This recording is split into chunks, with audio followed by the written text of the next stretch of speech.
И најевроскептиците во Британија не го очекува тоа. Синоќа слушав изјави кога почна броењето, кога вереше и Фаџел рече дека оваа битка ја губиме, али војната ќе ја добиеме. Значи, никој не го очекуваше. Мислам дека е историска британска грешка издегувањето, али истовремено тешка шлаканица за Брисел и на неговите погрешни политики кои се водат долго време. По моје длабоко верување, основата на ова бегање британско од Унијата е договорот од Мастрихт од 1992 година, кога се започна процес на подлабочување на Унијата. Мислам дека треба да се оди на проширување прво, а не на подлабочување, бидејќи идеите за некаква Европска федерација се утопија, се погрешни и не може никога да успеат. А меѓу другото, тоа најмногу се плашат британците. Дали имаат останатите земји членки во Европската унија корист токму од Брекзит? Мислам дека во целина сите имаат штета.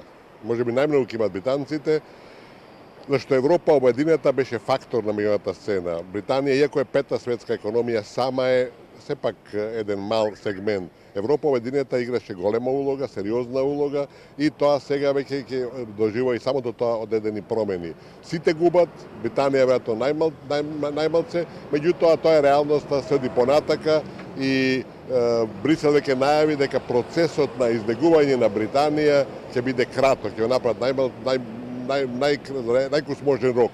Така да некои очекување од Британија каде тоа ќе таа 2 години веројатно нема да се реализираат.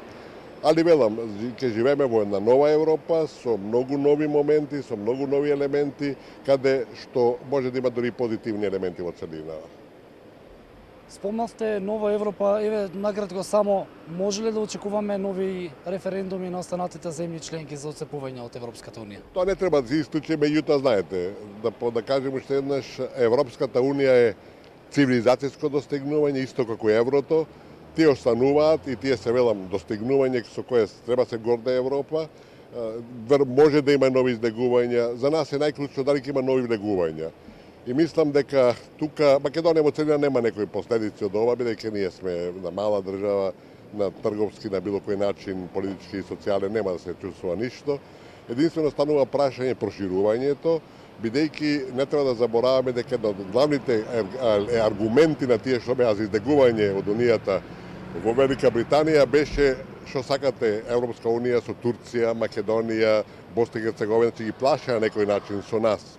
И мислам дека тоа ќе биде одедена поука за Брисел при следното проширување и при третирањето на нашите кандидатури, да води сметка дека може слично да има кампањи во Франција, например, Ле Пен и другите десни партии, и во Холандија и слично и така натака. Така да тоа може да биде некаква рефлексија врз нас која ќе се појави, не знам, после 3, 4, 5 години. Во целина, Македонија не е загрозена на никој начин од овој потек на Обединето кралство.